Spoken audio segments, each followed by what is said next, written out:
السلام عليكم ورحمة الله وبركاته. إن الحمد لله نحمده ونستعينه ونستهديه ونستغفره ونعوذ بالله من شرور أنفسنا ومن سيئات أعمالنا. من يهده الله فلا مضل له ومن يضلله فلا هادي له. أشهد أن لا إله إلا الله وحده لا شريك له وأشهد أن محمدا عبده ورسوله. يا أيها الذين آمنوا اتقوا الله وقولوا قولا سديدا يصلح لكم أعمالكم ويغفر لكم ذنوبكم ومن يطع الله ورسوله فقد فاز فوزا عظيما. الحمد لله الذي بنعمته تتم الصالحات. ربنا آتنا من لدنك رحمة وهيئ لنا من أمرنا رشدا. اللهم آت نفسي تقواها وزكيها وأنت خير من زكاها أنت وليها ومولاها. Alhamdulillah, syukur pada Allah Azza wa Jalla kerana dengan rahmat dan juga limpah kurnia yang Allah Ta'ala berikan dapat kita bersama-sama pada malam ni. InsyaAllah sambungan kita dalam mukhtasar mazhab akidah dan firqah umat Islam. Sambungan kita ialah pada kelompok Syiah, yang mana minggu lepas kita dah bahas pendahuluan ataupun muqaddimah berkenaan dengan Syiah ni. Syiah ni secara umumnya apa yang disebut dalam Maqalat Islamiyin. Maqalat Islamiyin ni ialah sebuah kitab yang ditulis oleh Al-Imam Abul Hasan Al-Ash'ari yang dah kita bahas. Beliau ialah pengasas kepada aliran Asy'ariyah, dan juga dalam kitab Al-Milal wan Nihal karangan Al-Imam Asy-Syahrastani, kedua-duanya mendefinisikan Syiah ini ialah nama yang diberi kepada mereka yang mendakwa sebagai pengikut Ali radhiyallahu anhu dan telah menganggap Ali itu lebih daripada sahabat-sahabat yang lain radhiyallahu anhu. Itu definisi yang diberikan oleh Abul Hasan Al-Ash'ari dan juga Asy-Syahrastani. Dan kalau kita tengok, asalnya Syiah ini keluar ialah pada isu politik, bukanlah pada isu akidah. Dalam buku ni kalau kita tengok apa yang disebut oleh penulis, mereka lahir menjadi sebuah aliran pemikiran atau mazhab selepas berlakunya ketegangan yang terjadi, ekoran peperangan di antara Ali dan juga Muawiyah radhiyallahu anhuma, dan telah syahidnya Ali radhiyallahu anhu dan syahidnya cucu Nabi Sayyidina Husain radhiyallahu anhu yang dibunuh dengan zalim di Karbala. Yang mana kalau kita tengok, Ali telah dibunuh oleh Abdullah bin Muljam. Abdullah bin Muljam ni adalah salah seorang tabi'in yang telah dimuliakan pada zaman Khalifah Amirul Mukminin Umar Al-Khattab. Waktu zaman Umar Al-Khattab, Abdullah bin Muljam ini dijadikan sebagai qari, pakar rujuk dalam bidang bacaan Quran. Dihantar ke Mesir pada waktu itu, yang mana Mesir ni telah dibuka oleh salah seorang sahabat, iaitu Amr bin Al-As radhiyallahu anhu.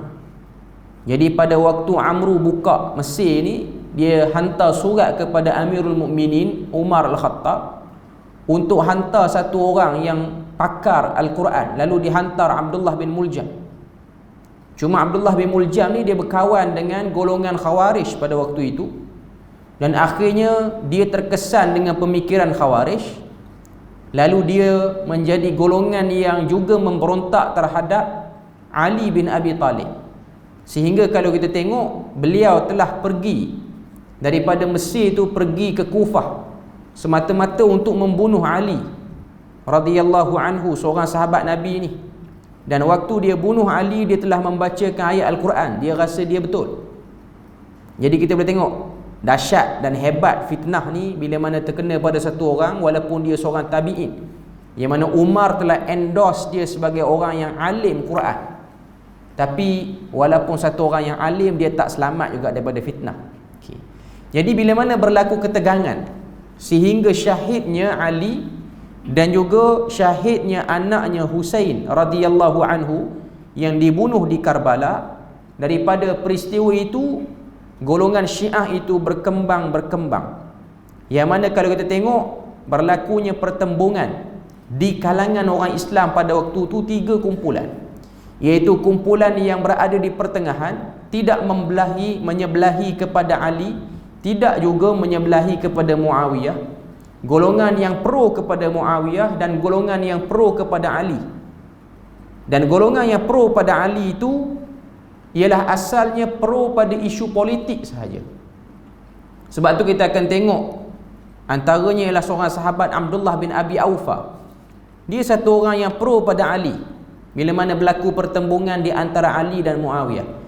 Setakat setuju dan merasa tindakan Ali lebih betul, dan taklah pergi kepada nak membesarkan Ali, sehingga pergi pada lebih dahsyat lagi nak mempertuhankan Ali. Seperti mana yang kita tengok pecahan Syiah hari ini berkembang sehingga akidah seteruk itu, iaitu mengatakan Imam 12 yang dimulai dengan Ali bin Abi Talib sampailah kepada Mahdi Al-Muntazar. Kedua-12 imam ini ialah imam-imam yang mengetahui sebahagian daripada ilmu ketuhanan.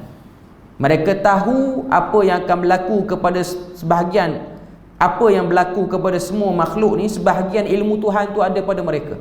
Dan mereka dibesarkan dan dihormati, disembah dan juga diseru nama bila mana ada hajat ataupun ada masalah. Jadi kita boleh tengok daripada politik dia pergi kepada isu akidah. Dan kita tengok perkembangan Syiah ini ialah pada zaman tertegaknya kerajaan Fatimiyah di Mesir, yang mana pada zaman itu kerajaan yang memerintah khalifahnya ataupun pemimpin tertingginya berfahaman Syiah, yang mana Syiahnya ialah Syiah Imamiyah, maknanya Syiah yang mengimani Imam 12. Lalu jatuh kerajaan itu dan ditukar dengan kerajaan lain, yang mana kau tengok kegemilangan kerajaan Fatimiyah ni ialah tertubuhnya pusat pengajian yang dikenali dengan Al-Azhar, ataupun kita sebut hari ni Universiti Al-Azhar, yang ramai sebahagian daripada anak Melayu kita ni belajar sana. Cuma Universiti Al-Azhar ni dia mengalami proses pembersihan aliran akidah setelah jatuhnya kerajaan Fatimiyah itu.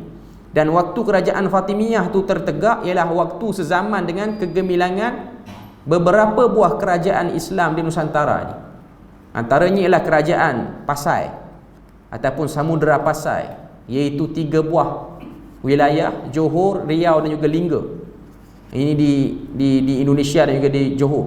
Dan juga dekat-dekat dengan kegemilangan Melaka pada waktu itu. Sehingga kita akan tengok pendakwah-pendakwah daripada kerajaan Fatimiyah ni dia sampai ke tempat kita. Dan sebab itulah ada sikit amalan orang Melayu, bukan Melayu di Malaysia ni lah, walaupun adalah sikit percikan daripada Syiah tu, cuma di Malaysia ni dari segi kelompok Syiah daripada awal dulu tidak ada. Sebab kalau tengok di Malaysia ni, orang Malaysia ni jadi Syiah bukan kerana datangnya pendakwah daripada Fatimiyah itu, macam yang berlaku di Sumatera, iaitu ada beberapa tempat di Pariaman. Ini ialah kawasan yang majoriti Syiah, dan orang-orang situ ialah orang Minang secara umumnya, orang Minangkabau. Cuma di Malaysia ni kebanyakan orang yang jadi Syiah ialah kerana terkesan dengan revolusi Iran, revolusi yang dibawa oleh Khomeini menjatuhkan kerajaan monarki yang zalim yang diketuai oleh Shah Iran pada waktu itu. Maknanya dia lebih kemudian. Yang di Malaysia ni dia lebih kemudian. Cuma nak katanya ialah ianya bermula pada politik. Just ada golongan yang pro kepada Ali, ada golongan yang pro kepada Muawiyah, berkembang. Waktu dia berkembang tu diambil peluang oleh siapa? Diambil peluang oleh Yahudi.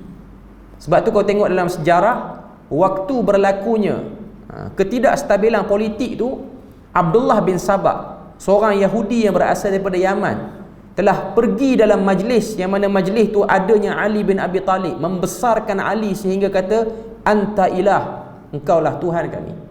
Dia ni satu orang Yahudi baru masuk Islam. Okay. Jadi dia ada gerak kerja dia nak bagi kacau bilau. Okay. Sehinggalah pada waktu tercetusnya idea memuliakan Ali lebih daripada sahabat-sahabat yang lain, memuliakan ahli keluarga Nabi, dan akhirnya dia pergi kepada yang dah berlaku sedahsyat sekarang, mentuhankan Ali dan sebahagian daripada zuriat-zuriatnya. Jadi itu kita tengok kronologi berlaku secara ringkas saya sebut. Cuma untuk Syiah secara global, termasuklah yang ada sekarang ni, kita tak sempat nak sebut. Sebab saya nak tengok, kita nak ajak tengok kepada pecahan-pecahan Syiah yang awal dulu. Ujung nanti baru kita akan tengok pergolakan politik sehingga datangnya revolusi Iran yang dibawa oleh Khomeini, sehingga Iran itu bertukar daripada kerajaan monarki jadi pada kerajaan Republik Islam Iran. Satu-satunya negara yang ada nama Islam ialah Iran. Dan pada waktu tu orang kita ni dia terpedaya, dia ingat itulah revolusi Islam, sedangkan ianya ialah revolusi Syiah. Dia bukan revolusi Islam yang dibawa oleh Khomeini. Dan akhirnya dia telah mengeluarkan satu teori baru yang tidak ada dalam kalangan Syiah sebelum pada tu, iaitu teori yang dikenali sebagai wilayatul faqih. Wilayatul faqih ni ialah satu teori baru yang tak disebut oleh Ayatullah yang sebelum itu.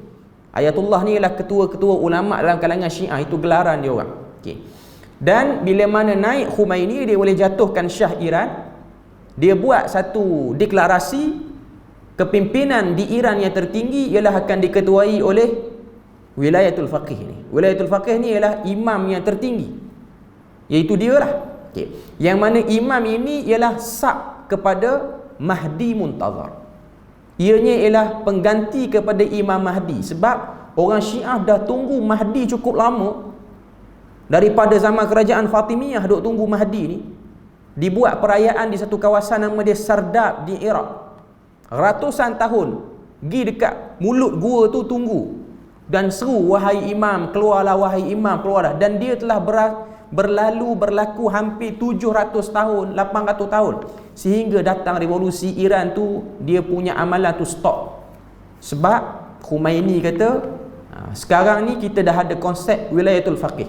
Maknanya Mahdi Muntazar dah sakkan kerja-kerja takbir alam semesta ni kepada imam-imam. Sebab tu kita akan tengok dalam pentadbiran Iran yang paling tinggi ialah kata apa, Ayatullah Khomeini pada zaman itu, baru dia ada presiden Iran. Macam zaman sekarang ni ialah Ayatullah Khamenei, lebih kurang je dengan Khomeini nama dia. Okay. Dan sab dia, presiden dia orang lain. Okay. Dan presiden-presiden lain ni kita tengok bertukar-tukar lah. Dan dia orang ada pilihan raya antara presiden Iran yang kata apa, yang famous lah, sehingga orang Melayu kita ni duk ingat dia tu Saleh Warak Ahmadinejad. Orang tulis banyak buku tentang dia. Orang kata dia warak, zuhud, tapi dia tu Syiah lah. Dan Syiah Ithna Asyariyah, bukan Syiah yang Zaidiyah yang kecil-kecil ni. Okay. Cuma nanti kita akan simpulkan yang last, sebab itu yang lebih dekat dengan zaman. Sekarang ni kita nak tengok Syiah yang bermula pada zaman tabi'in dan seterusnya. Okay. Yang pertama yang disebut dalam buku ni ialah Syiah Zaidiyah. Okay. Syiah Zaidiyah ini sekitar tahun 80 hingga 122 Hijrah, awal lagi. Maknanya zaman Imam Syafi'i pun tak keluar lagi ni. Okay. Mereka ialah pengikut kepada Imam Zaid bin Ali Zainal Abidin, keturunan kepada Ali bin Abi Talib radhiyallahu anhuma. Okay. Imam Zaid itu dikenali dengan nama Abu Muhammad dan juga Abul Hasan. Golongan ini dianggap sebagai paling hampir dengan mazhab Syafi'i, Zaidiyah ni. Dulu Zaidiyah ni dia ada kelompok dia di Yaman, khususnya di Sana'a. Okay. Dari segi fiknya mereka hampir dengan mazhab Syafi'i, tetapi akidahnya di zaman mutaakhir cenderung kepada Mu'tazilah yang sederhana. Dia bukan Mu'tazilah yang ekstrim, yang sederhana. Bila mana ada berlakunya kata apa, cubaan kuasa nak dapatkan tempat, maka mereka akan cuba dapatkan tempat, maknanya nak jadi orang yang berkuasa, pemimpin di kawasan tu. Mereka tidaklah menganggap martabat imam itu seperti martabat nabi-nabi. Dia orang tak angkat imam 12 tu sebagai nabi-nabi, bahkan lebih lagi sebahagian kelompok yang lain diangkat sampai kepada Tuhan. Mereka tidaklah mengkafirkan para sahabat. macam kebanyakan Syiah. Mereka berpendapat Imam Zaid yang paling layak menjadi imam selepas syahidnya Husain, iaitu Zaid bin Ali Zainal Abidin.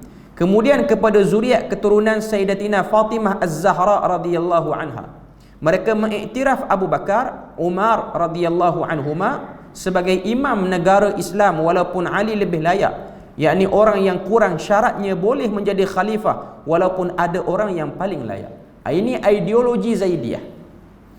Abu Bakar tak kafir, Umar tak kafir, tapi dari segi syarat kurang kelayakan nak jadi khalifah, nak jadi Amirul Mukminin. Sepatutnya Ali yang lebih layak. Sebab kita dah sebut sebelum ni, Syiah beriman dengan adanya nas yang jelas perlantikan Ali sebagai khalifah selepas daripada kewafatan Rasulullah. Ada dua nas, nas jali dan juga nas khafi. Nas yang jelas, jali itu maksud dia jelas, khafi ni nas yang tersembunyi. Yang mana nas yang jali itu, Nabi pernah kata pada Ali, bila mana berlaku sesuatu, Nabi kata pada orang ramai, aqdakum Ali. Ada masalah apa-apa yang boleh menyelesaikan, yang boleh orang kata apa, memutuskan keputusan ialah Ali. Lepas tu yang kedua ialah hadis Nabi pernah hantar Ali untuk pergi baca surah Bara'ah, baca Quran kepada satu kelompok ni. Nabi tidak dahulukan Abu Bakar dan lain-lain. Sebenarnya hujah tu dia agak rapuh. Sebab dari segi, kalau nak kata setakat hantar Ali pergi baca Quran, ajar Quran di satu kaum, itu menunjukkan bahawasanya dalil boleh ataupun jelas menunjukkan bahawasanya Ali itu akan jadi khalifah selepas daripada kewafatan Rasulullah. Maka sebenarnya yang boleh jadi khalifah yang first kali ialah siapa? Mus'ab bin Umair. Ini orang pertama yang Nabi hantar ke Madinah untuk baca Quran. Nabi tak hantar Abu Bakar, Nabi tak hantar lagi Uthman, Nabi tak hantar lagi Umar, tak hantar lagi Ali. Nabi hantar Mus'ab bin Umair, orang paling muda, untuk ajar Quran pada waktu perjanjian Aqabah yang pertama. Berapa orang je yang datang jumpa Nabi? 12 orang sekitar pada waktu itu. Kalau itulah penghujahan dia orang. Okey. Jadi kita tengok apa lagi yang disebut sini. Mereka mengiktiraf Abu Bakar, Umar sebagai imam negara Islam, pemimpin negara Islam, walaupun Ali lebih layak. yakni orang yang kurang syaratnya boleh menjadi khalifah walaupun ada orang yang paling layak. Imam tidak mestinya maksum, maknanya pemimpin tidak semestinya maksum, iaitu satu orang yang dijamin terpelihara daripada sebarang dosa. Pengikut mereka masih ramai di negeri Yaman dan sedikitnya berhijrah ke Asia Tenggara. Asia Tenggara ni di mana tuan-tuan? Di Indonesia. Dia punya kelompok itu. Tapi kita tak boleh nak trace lah, sebab dia orang bukanlah jenis mayang atas batu Karbala. Dia orang jenis bukan melazimi pakai hitam, bukan macam Imamiyah Ithna Asyariyah. Okay. Dia orang dari segi mazhab, kita dah sebut tadi, mazhab Al-Imam Ja'fari inilah mazhab yang rapat lebih kurang dengan Syiah. Maknanya dari segi perbuatan dia orang, kalau dia orang salat subuh, dia orang ada kunut, macam kebanyakan yang dilakukan oleh orang yang berpegang dengan mazhab Syafi'i di tempat kita. Jadi itu benda yang menyebabkan tak boleh nak trace ini Zaidiyah ke ataupun tidak. Jadi dari segi rapat, dia rapatlah dengan kita, tapi dari segi wujud ataupun tidak di Yaman ni, wallahu a'lam. Cuma saya tengok apa yang berlaku di Yaman sekarang ni, populasi Syiah Zaidiyah ni dia tak ada lah. Dia orang dah convert ramai-ramai jadi Ithna Asyariyah. Dia orang dah jadi ekstrim. Sebab bila mana berlakunya penguasaan kabilah Houthi di Yaman, bila mana berlaku pertembungan di antara Ali Abdullah Saleh. Ali Abdullah Saleh ni ialah presiden Yaman, tapi presiden yang tak kuat lah. Sebab Ali Abdullah Saleh ni daripada parti yang pro kepada Barat lah. Houthi ni dia pro kepada Syiah. Houthi ataupun Houthi, yang mana menyebabkan berlakunya pergolakan pada sekitar tahun 2009-2010 di Yaman tu, sehingga membawa kepada dibomnya orang kata apa, Universiti Al-Iman di Yaman, di Sana'a, yang sebahagian orang Melayu kita duduk belajar sana. Dan juga berlakunya pengeboman dan juga orang kata apa, serangan hendap di Damashq, Darul Hadis Damashq, yang diasaskan oleh Syekh Muqbil bin Hadi Al-Wada'i, antara ulama Yaman yang keras menentang Syiah ni. Jadi pada waktu tu dia orang naik sebab dia orang disupport dengan persenjataan yang luar biasa. Sebab hari ni kalau tengok Houthi di Yaman, dia punya persenjataan lebih kuat, lebih gagah berbanding persenjataan yang ada pada kerajaan Yaman tu sendiri. Sebab di Yaman ni dia legal untuk memiliki senjata api. Saya pergi ke Yaman sekitar tahun 2009, 2010. Waktu tu baru permulaan nak berlakunya thawrah, berlakunya orang kata apa, revolusi. Okay. Dan suasana di Yaman sudah pasti dia berbeza pada suasana kita di Malaysia ni. Pertama, negara Yaman antara negara yang paling kuat kata apa, perselisihan kabilah.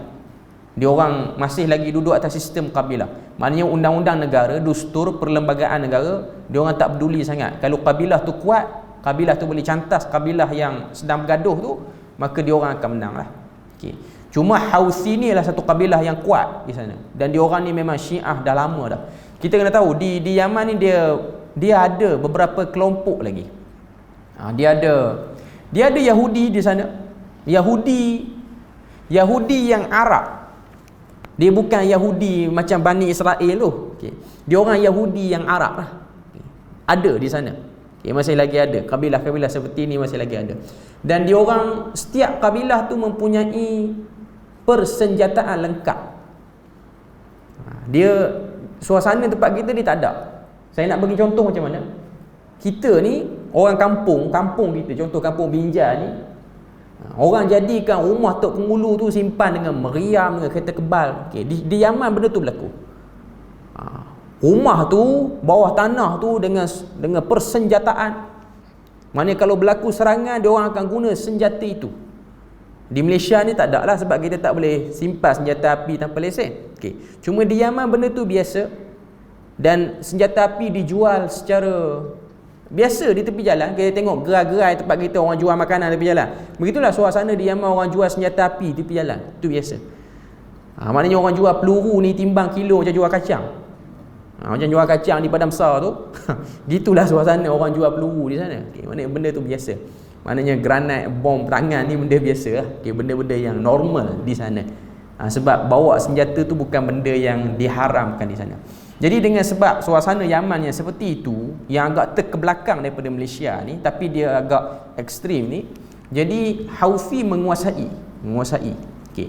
Houthi ada pengaruh yang tersendiri, persenjataan dia kuat, dan dia dibiayai oleh beberapa negara-negara Syiah yang kuat, antaranya Iran, dan juga dibiayai oleh Hizbullah daripada Lubnan, menyebabkan mereka ada pengaruh. Jadi Zaidiyah ni, Syiah Zaidiyah ni, dia orang dah bersama dengan Houthi tu. Jadi dia orang dah tak lagi berakidah dengan akidah Zaidiyah tu sendiri. Okay. Jadi nak kata dia orang ni masih lagi ada di Yaman, mungkin ada, tapi taklah seramai pada tahun 2005, 2006 dulu. Bila mana berlaku saja revolusi tu, dia dah berubah dah. Okay.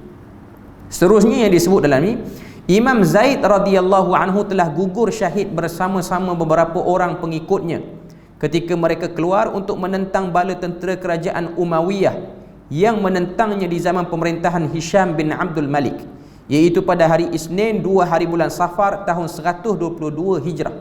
Pada waktu inilah syahidnya Imam Zaid bin Ali Zainal Abidin dalam usia 42 tahun. Kemudian anaknya Yahya bin Zaid menjadi imam. Yahya juga dibunuh akhirnya oleh kerajaan Umayyah. Kemudian kepimpinan beralih kepada Muhammad bin Abdullah bin Al-Hasan bin Al-Hasan bin Ali bin Abi Talib yang lahir di Madinah, tetapi beliau terbunuh di zaman kerajaan Abbasiyah. Imam Abu Hanifah, ini sezaman, maknanya waktu Imam Abu Hanifah masih lagi hidup, iaitu imam yang mengasaskan mazhab Hanafi, bersimpati dengannya dan telah membai'ahnya sehingga Abu Hanifah dihukum penjara oleh Khalifah Abbasiyah, iaitu Abu Ja'far Al-Mansur, sehingga Abu Hanifah ni meninggal dalam penjara sebab disangka Syiah kerana telah memberi bai'ah kepada Abdullah Muhammad bin Abdullah bin Al-Hasan bin Ali yang diangkat sebagai imam pada waktu itu.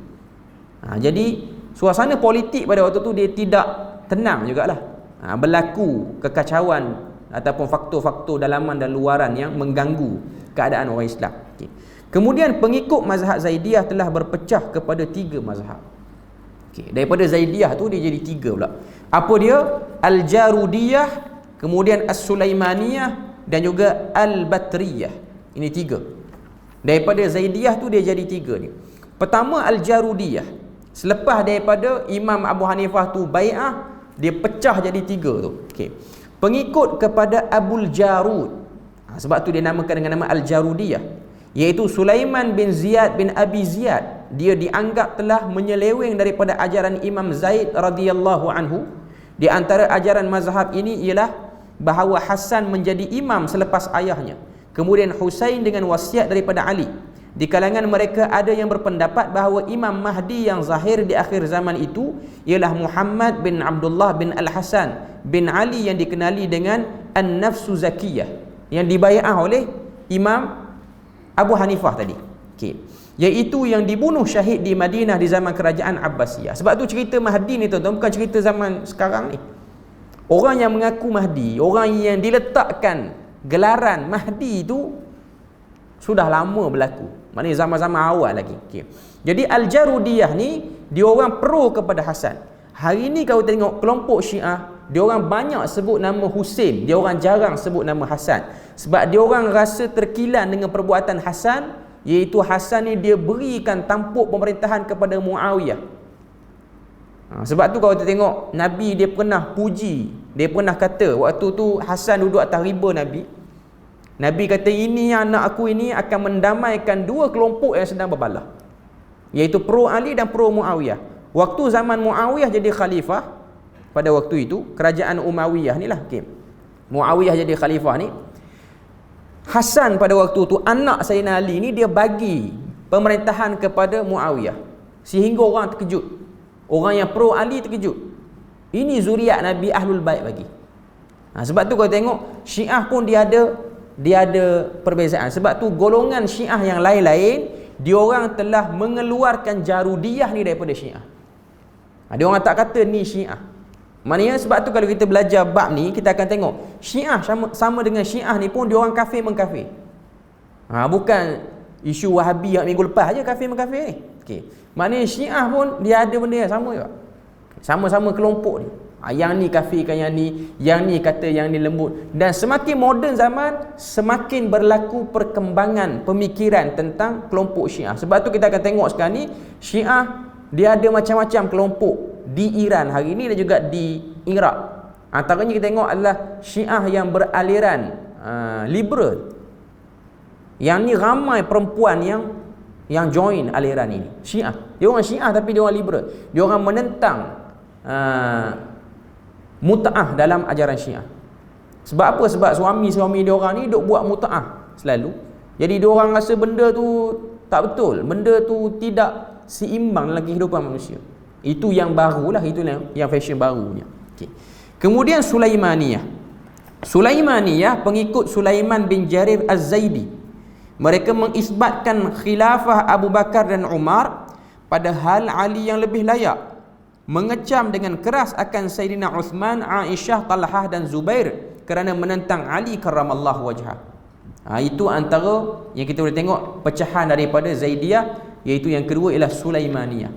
Yang ketiga Al-Batriyah ialah pengikut Hasan bin Saleh bin Yahya. Mereka mengakui Khalifah Abu Bakar dan Umar radhiyallahu anhuma dan tidak menjadi salah kita melantik mereka berdua. Sayyidina Uthman radhiyallahu anhu tidak boleh berkata apa-apa terhadapnya kerana dia termasuk di kalangan 10 orang sahabat yang dijamin syurga oleh Rasulullah SAW. Adapun kesilapan kita serahkan kepada Allah. Kedudukan Ali di sisi mereka adalah manusia paling afdal selepas Rasulullah. Ini yang ada dalam Al-Batriyah. Mereka tak kafir kan Abu Bakar, Umar, Uthman. Bahkan mereka nampaknya lebih sederhana dan sangat harmoni dalam bab ni. Okay. Kemudian kita tengok apa lagi yang disebut. Dia kata yang paling layak menjadi khalifah ialah Ali, tetapi dia menyerah jawatan itu kepada orang lain secara redha. Mereka juga berpendapat bahawa sesiapa yang menghunuskan pedangnya dengan berani, bersifat zuhud lagi alim di kalangan keturunan Hasan dan Husain, dialah yang layak menjadi imam. Maknanya daripada kalangan Ahlul Bait tu, siapa yang paling berani mempertahankan benda ni, dialah yang akan diangkat jadi imam. Tak syarat pun Ahlul Bait yang susu galur dia dekat dengan Husain ataupun Hasan. Perlu diketahui juga bahawa Al-Hasan bin Saleh bin Yahya yang menjadi pemimpin mazhab ini adalah seorang yang alim di zaman Imam Muslim. yang mana Imam Muslim pernah meriwayatkan hadis daripadanya dan Imam Bukhari menyebut riwayatnya dalam kitab Al-Adabul Mufrad. Jadi yang bawa aliran Al-Batriyah ini iaitu Hasan bin Saleh bin Yahya ni ialah orang yang riwayat hadis Nabi, perawi juga. Sebab Imam Muslim dan juga Imam Bukhari terima riwayat daripada Al-Batriyah ni, Hasan bin Saleh bin Yahya Al-Batriyah. Tunjuk pada kita bahawasanya kalau satu orang perawi tu dia Syiah tapi dia adil, dia betul, dia riwayat hadis Nabi, ianya masih lagi boleh diterima. Tidaklah kita tolak terus. Di antara imam-imam mazhab Zaidiyah yang terkenal ialah Imam Zaid bin Ali, Imam Yahya bin Zaid bin Ali dan Imam Muhammad bin Abdullah An-Nafsu Zakiyah. Perlu diketahui bahawa mereka adalah kalangan ulama salaf yang mujtahid. Mereka inilah golongan-golongan yang hebatlah. Sebab tu kalau kita baca kitab Subulus Salam, syarah kepada Bulughul Maram yang ditulis oleh Al-Amir As-San'ani, dalam tu kita akan tengok dia nakalkan macam-macam pandangan daripada Al-Jarudiyah dan juga Zaidiyah ni. Sebab zaman itu kita tengok Zaidiyah dan Jarudiyah ni, Sulaimaniyah ni, dia bukan Syiah yang hari ni yang ekstrim. Cuma dia orang pro kepada Ali masih lagi atas dasar politik, bukan atas dasar akidah. Sekarang kita berpindah pada kelompok kedua Syiah iaitu Imamiyah. Mereka ialah golongan Syiah yang kedua lebih hampir diusahakan ke arah perpaduan dengan umat Islam seluruhnya dan merupakan golongan Syiah yang paling ramai penganutnya di dunia hari ini, iaitu 2/3 penduduk Iran, separuh daripada penduduk Iraq, penduduk Lubnan beberapa juta, penduduk Lubnan dan juga beberapa juta di India dan di Asia Tengah yang dijajah oleh komunis Rusia. Antaranya ialah Uzbekistan, Afghanistan, Turkmenistan. Ni stan country ni, negara-negara yang ada stan ni. Ini ialah negara-negara yang terkena dakwah Syiah.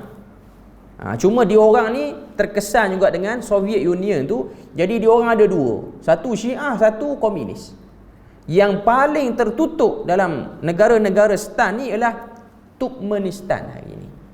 Turkmen ni kaya tu kan, antara negara yang kaya. Kalau tuan-tuan tengok dalam dokumentari, masjid negara dia kos 1 bilion. Masjid negara Turkmenbashi Mosque nama dia. Dan bandar dia tu bandar yang semua warna putih. Negara dia nak pakai kereta warna putih, warna lain tak boleh. Itu pemerintah dia letakkan. Dan dia punya sistem sama ketat, sama tertutup macam Korea Utara. Itu Turkmenistan. Dan negara yang banyak hasil minyak, gas asli ni banyak. Cuma minda rakyat dia ialah minda kelas yang ketiga. Saya tahu tu sebab ada sebahagian, sebelum saya pindah ke Perlis ni, saya kuliah di kawasan oil and gas di Kemaman di Terengganu tu, ada satu syarikat oil and gas ni dia dapat projek dengan Turkmenistan 5 tahun. Besarlah projek tu, akhirnya tak jalan, panggil balik semua orang Malaysia yang kerja sana. Gaji memang mahal. Memang oil and gas ni mahal lah, duduk mana-mana pun. Cuma antara sebab dia orang macam angkat kaki daripada tempat situ ialah sikap orang Turkmenistan ni, dia payah dengar kata orang. Dia orang Islam, tapi dia orang payah dengar kata orang. Bila mana diberi cadangan mesyuarat, kalau nak buat benda ni, kita kena keluarkan kos banyak ni. Dia orang tak boleh terima kos tu. Dan bila mana bagi barang-barang ni, dia orang tak nak terima, dia orang nak kecilkan bajet lagi. Dan dia orang ada sikap, ada hari datang kerja, ada hari tak datang kerja. Kalau rajin dia orang datang, kalau malas dia orang tak datang. Kacau nak urus minyak macam tu. Itu benda yang kacau lah. Benda yang orang kata apa, yang sikap dia orang seperti itu. Bila mana diberi nasihat, maknanya kalau nak maju, tak boleh buat perangai macam ni. Macam mana nak maju macam Jepun? Saya ada kawan yang kerja di Turkmen ni, dia dah balik dah pun, dia dah habis dah.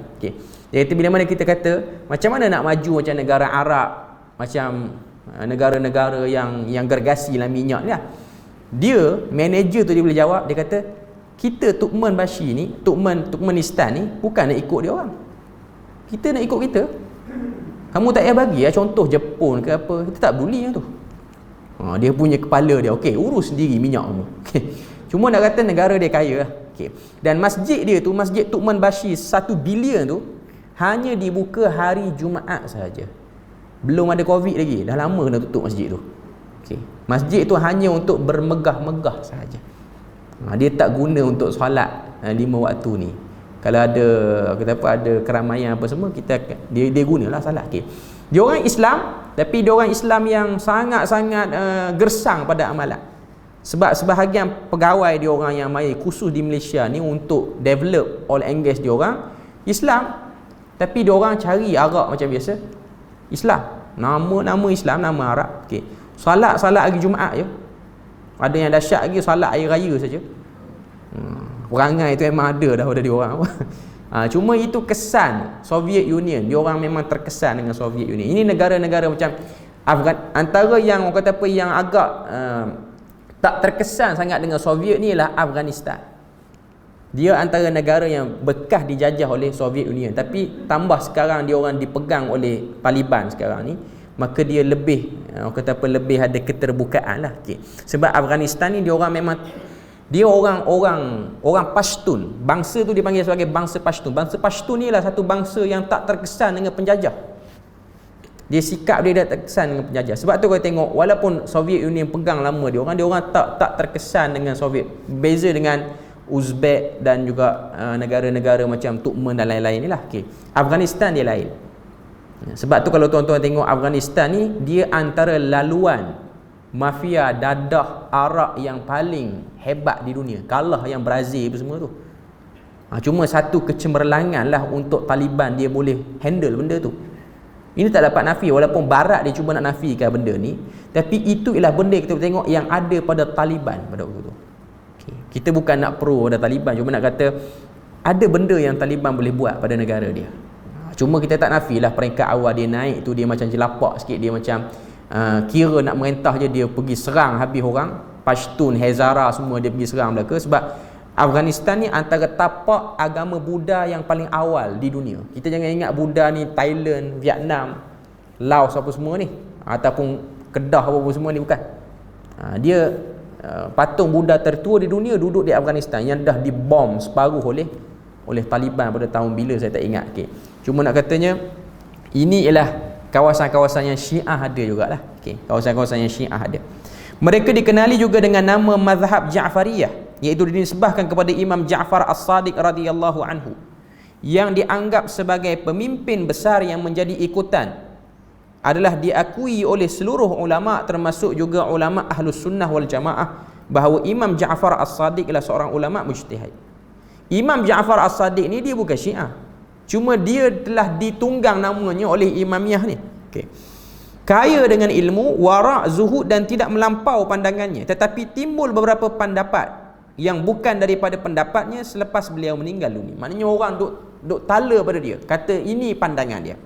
Mereka dikenali juga dengan nama mazhab Ithna Ashariyah, iaitu 12 imam, kerana mereka menentukan 12 imam, iaitu Ali bin Abi Talib, yang kedua ialah Hasan dan juga Husain, maknanya 2 dan 3, kemudian Ali bin Husain Zainal Abidin, kemudian Muhammad bin Ali bin Husain ataupun digelar dengan nama Muhammad Al-Baqir, kemudian Ja'far bin Muhammad As-Sadiq, kemudian Musa bin Ja'far Al-Kazim, Ali bin Musa Ar-Ridha, Muhammad bin Ali Al-Jawad, kemudian Ali bin Muhammad Al-Hadi, kemudian Al-Hasan bin Ali Al-Askari, dan juga Muhammad bin Hasan Al-Mahdi yang gaib pada tahun 329 Hijrah. Ini Imam Mahdi yang diimani oleh Syiah, dia kata dah keluar dah gaib, mengalami gaib kubra dan juga gaib sughra, di mana menurut kepercayaan mereka akan zahir menjadi Imam Mahdi di akhir zaman. Mereka juga adalah generasi salafus saleh yang menjadi guru kepada para ulama di kalangan Ahlus Sunnah wal Jamaah. 12 imam tu tak Syiah pun. 12 imam tu ialah imam Ahlus Sunnah, keluarga-keluarga Nabi yang mulia yang memang alim. Okay. Cuma Syiah claim itu ialah imam mereka. Di antara Imam Abu Hanifah dan Imam Malik berguru kepada Imam Ja'far As-Sadiq. Maknanya yang diklaim oleh Syiah ini ialah guru kepada Imam Abu Hanifah dan juga Imam Malik. Kemudian mereka berpecah pula kepada beberapa mazhab yang mempunyai pegangan dan akidah yang berlainan antara satu sama lain. Di antaranya terpesong daripada pengajaran Imam Ja'far As-Sadiq rahimahullah, iaitu yang terpecah daripada Imamiyah ni namanya ialah Al-Baqiriyah dan juga Al-Ja'fariyah. Mereka pengikut kepada Muhammad Al-Baqir, imam yang kelima menurut senarai imam-imam mereka, dan pengikut anaknya Imam Ja'far As-Sadiq iaitu imam yang keenam. Pengikut-pengikutnya berkata bahawa kedua-duanya adalah imam, sebagaimana juga Zainal Abidin menjadi imam sebelum daripada keduanya.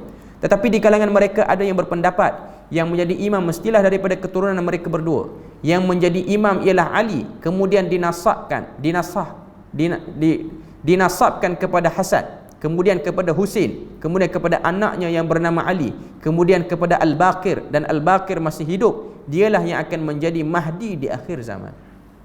Jadi ini ialah satu perbalahan di antara mereka ni. Setelah ternyata matinya Al-Baqir, lalu mereka melantik anaknya Ja'far menjadi imam, di mana Imam Ja'far As-Sadiq tinggal di Madinah. Orang-orang Syiah menganggap Ja'far ini mempunyai rahsia-rahsia ilmu.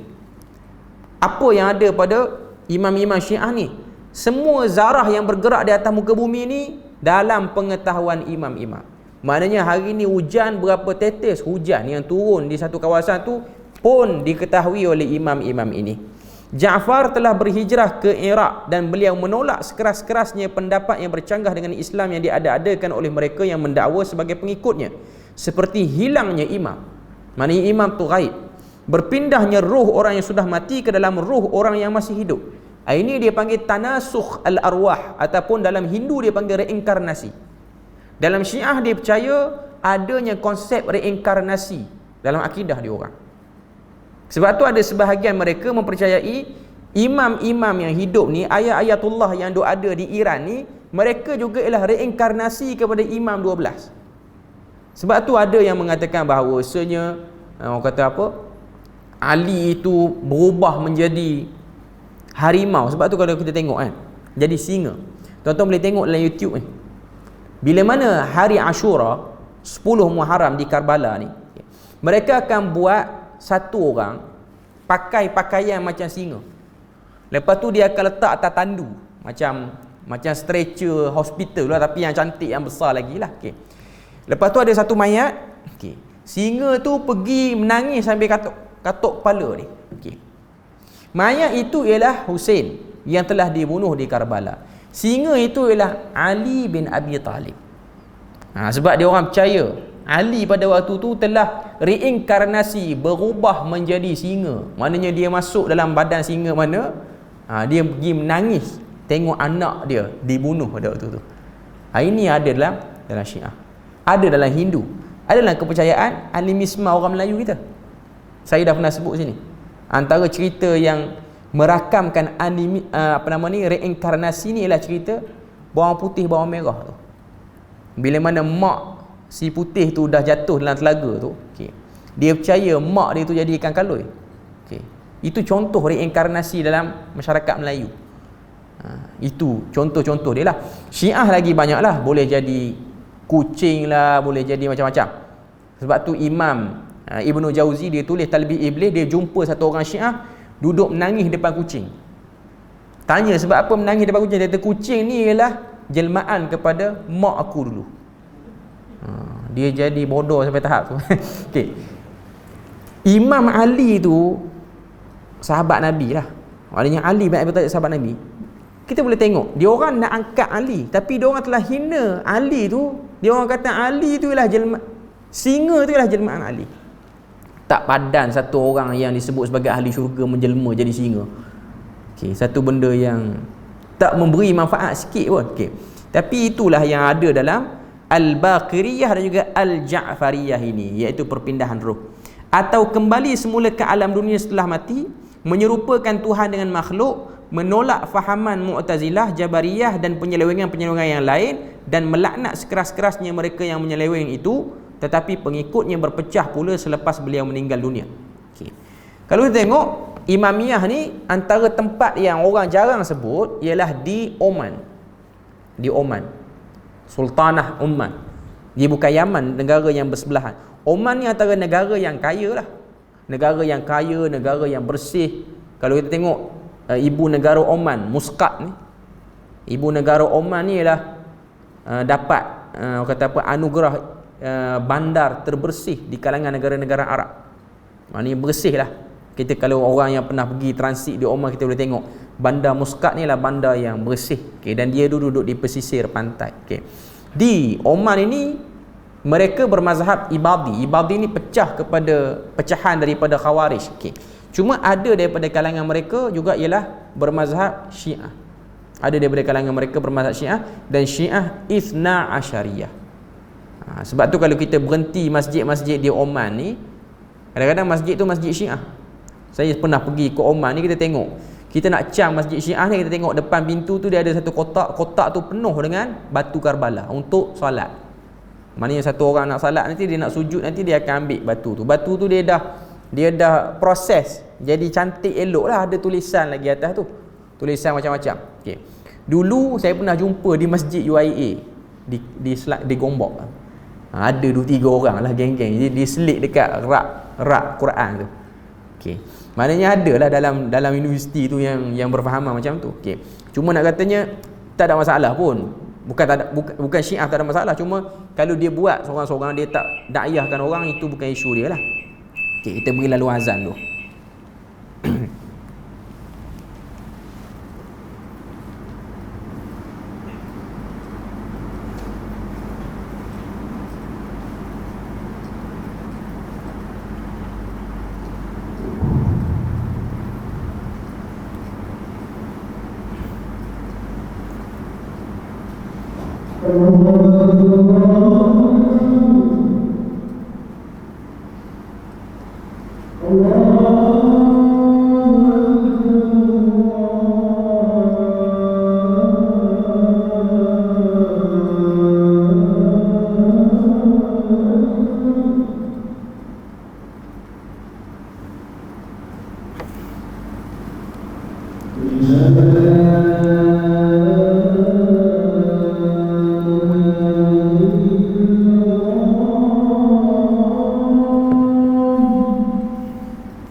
Okey, sikit lagi sebagai kesimpulan akhir, Sebab di bawah Imamiyah ni dia ada banyak pecahan-pecahan.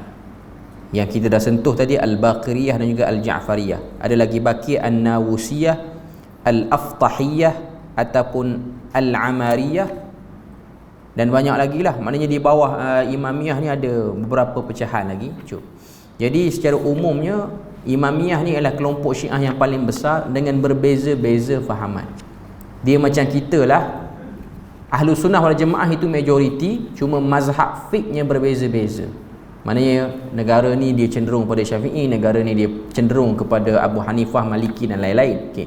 Cuma nak katanya ialah ianya macam tu dari segi gambaran umumnya lah. Okay. Jadi insya-Allah kita akan sambung lagi pada minggu seterusnya perbahasan berkenaan dengan Syiah Imamiyah ni. Setakat tu saja, moga Allah Taala beri rahmat dan berkat. Subhanakallahumma wa bihamdik, asyhadu an la ilaha illa anta wa astaghfiruka wa atubu ilaik. Wassalamualaikum warahmatullahi wabarakatuh.